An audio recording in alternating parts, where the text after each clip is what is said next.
Ya baik, terima kasih rekan-rekan wartawan. Kami sampaikan bahwa tadi baru saja saya diterima oleh Bapak Presiden.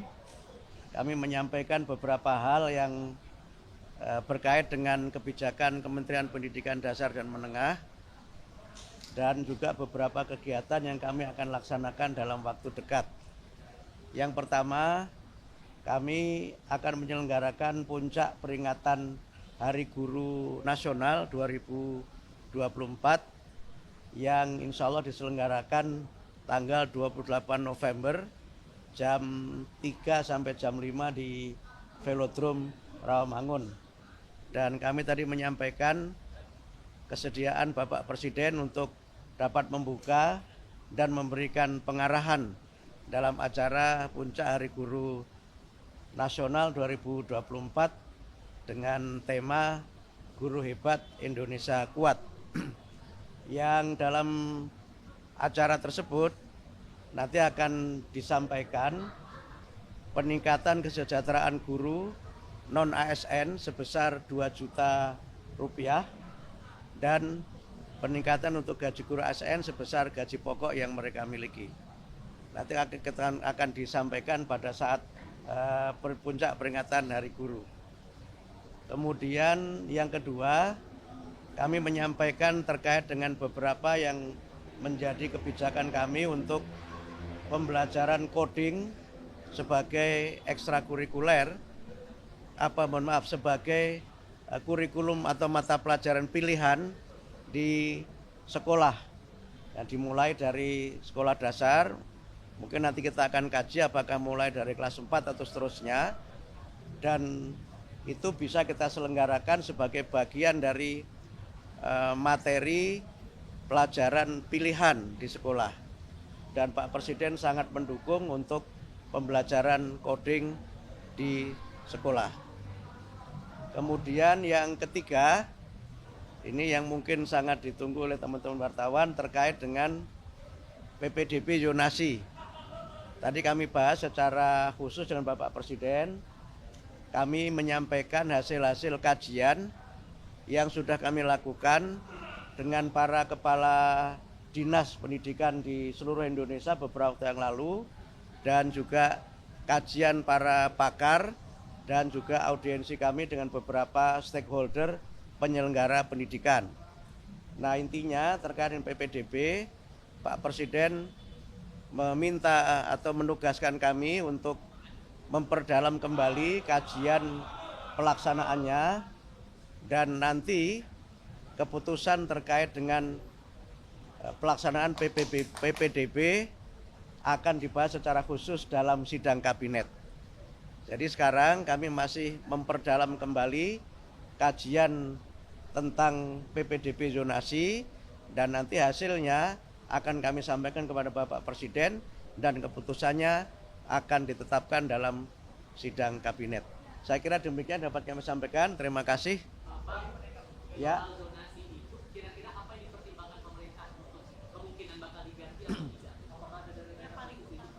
Jadi begini, zonasi itu kan filosofinya ada 4 ya. Yang pertama, zonasi itu kan filosofinya pendidikan bermutu untuk semua. Yang kedua adalah inklusi sosial. Yang ketiga, integrasi sosial. Yang keempat, kohesivitas sosial. Ini semangat dari zonasi itu. Sehingga mereka, anak-anak ini bisa belajar di sekolah-sekolah yang dekat dengan rumahnya. Yang kedua, anak-anak dari berbagai kelas sosial itu juga bisa belajar di sekolah yang sama. Sehingga tidak ada segregasi antara, mohon maaf, misalnya anak-anak dari kelas yang mampu dengan tidak mampu. Atau saya sering gunakan bahasa, tidak ada segregasi antara yang elit dengan yang alit. Karena itu ada inklusi sosial di situ. Karena zonasi itu kan pakai empat kriteria. Yang pertama domisili, tempat tinggal. Yang kedua prestasi, yang ketiga afirmasi, yang keempat mutasi. Jadi dasarnya kan itu. Domisili tentu mereka yang tinggal terdekat dengan lingkungan sekolah itu. Prestasi adalah anak yang tidak tinggal di lokasi terdekat, tapi dia punya prestasi untuk diterima di situ. Yang ketiga, afirmasi itu untuk dua kelompok. Pertama kelompok dari keluarga kurang mampu, yang kedua dari kelompok difabilitas. Nah, mutasi itu adalah anak yang mutasi karena mengikuti tugas orang tuanya. Sehingga dengan 4 kriteria itu nanti kami akan sempurnakan lagi prosentasenya akan seperti apa. Yang sekarang jadi persoalan kan memang prosentase yang diterima dari domisili itu berapa persen, yang prestasi berapa persen, ini yang seringkali jadi persoalan. Kalau yang afirmasi itu sudah kami patok 20%. Karena bagian dari pemihakan negara terhadap kelompok-kelompok yang memang kita anggap sebagai kelompok lemah. Ya, kelompok yang memang secara ekonomi memang lemah dan memang secara fisik dia kelompok-kelompok difabel. Nah, yang mutasi tentu tidak banyak karena ini kan memang sifatnya ya misalnya wartawan pindah tugas, anaknya harus ikut itu, atau misalnya dosen pindah tugas atau anggota dewan dan sebagainya. Ini tidak banyak jumlahnya. Sehingga karena itu maka kami mencoba untuk melihat ini. Nah, yang kedua yang juga perlu kami lihat berdasarkan pengalaman beberapa daerah, itu nanti juga ada alokasi untuk sekolah swasta. Karena selama ini di antara kritik terhadap zonasi itu banyak sekolah swasta yang tutup, tidak kebagian murid. Sementara negeri itu muridnya berlebih, yang karena muridnya berlebih itu kadang standar mutunya tidak dapat terpenuhi.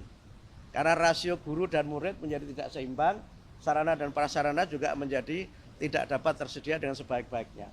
Nah, berbagai kelemahan ini sedang terus kita pelajari dan kami perdalam sehingga mudah-mudahan pada tahun pelajaran 2025-2026 itu kami sudah bisa menerapkan zonasi dengan sistem baru yang kajiannya terus kami lakukan dan keputusannya nanti dalam sidang kabinet.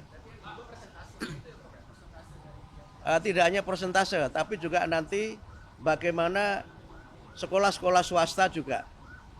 Sekolah-sekolah swasta itu kalau pengarah beberapa daerah itu kan ada yang kemudian disubsidi. Nah, tapi ini sangat bergantung dari kemampuan pemerintah daerah.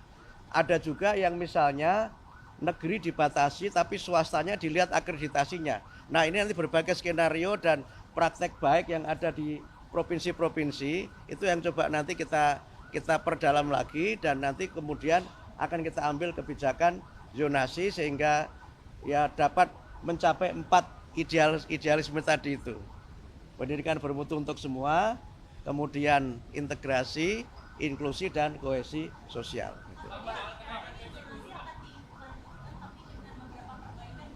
Menunggu sidang. Kami belum bisa mengambil keputusan karena keputusan nanti tidak ada pada kami tapi pada sidang kabinet dipimpin Pak Presiden.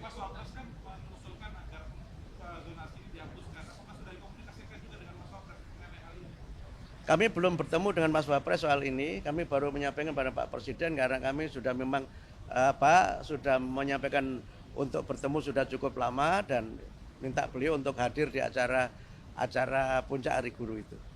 Gitu ya. Jadi begini. Jadi yang guru non ASN honorer itu dengan dapat sertifikasi, maka pendapatan dia akan menjadi 2 juta. Itu di luar gaji dia di sekolah asalnya ya. Jadi dia kan sudah punya gaji di sekolah asalnya itu. Yang gaji itu bervariasi menurut kemampuan sekolah. Tapi dengan dia sertifikasi, maka dia akan dapat tunjangan sertifikasi sebesar 2 juta itu. Semua. Jadi malah kalau guru yang ASN itu malah hanya gaji pokok saja sesuai dengan gaji pokok dia. Yes, gaji pokoknya sesuai dengan gaji pokok dia. 1 kali gaji pokok. Yang gaji pokok itu tentu berbeda sesuai dengan kepangkatan dan sebagainya. ASN-nya naik tapi kenaikannya sesuai gaji pokok. Saya nggak tahu gaji pokoknya berapa, saya nggak tahu. Ya. Jadi peningkatan kesejahteraan ini juga nanti mengikuti peningkatan kualifikasi. Gitu. Jadi karena dia kan sudah dapat sertifikasi, dia harus ikut PPG. Nah, PPG itu kan pelatihan untuk bagaimana guru yang sudah memenuhi kualifikasi D4 atau S1 itu meningkat kualifikasinya sesuai amanat undang-undang kan harus punya kualifikasi. Yang dengan kualifikasi itu dia punya sertifikasi. Dengan dapat sertifikasi maka dia dapat tunjangan sertifikasi. Jadi clear ya. Jadi bentuknya tunjangan kesejahteraan melalui sertifikasi. Ya kalau pendapatnya meningkat masa kualitasnya nggak meningkat. Jadi kira-kira begitu.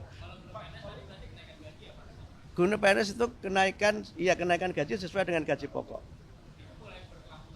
2025. Teorinya Januari, kan tahun anggaran dimulai Januari.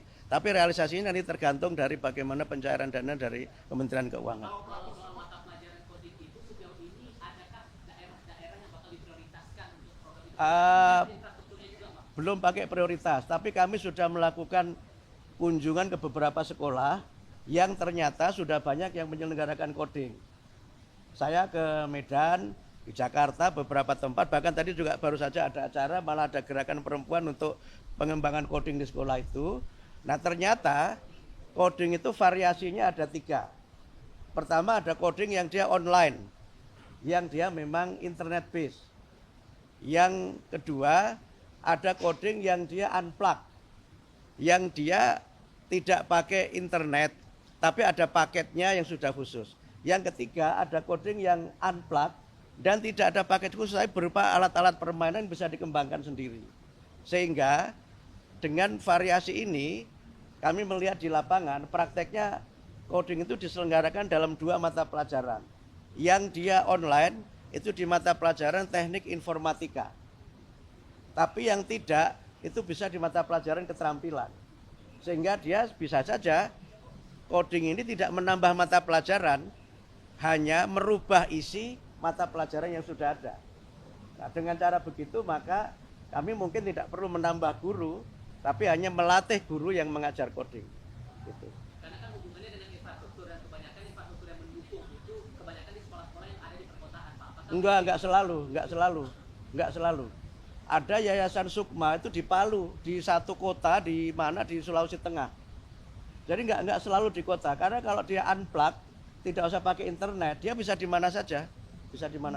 Yang penting ada materinya dan ada tutornya. Yang penting itu.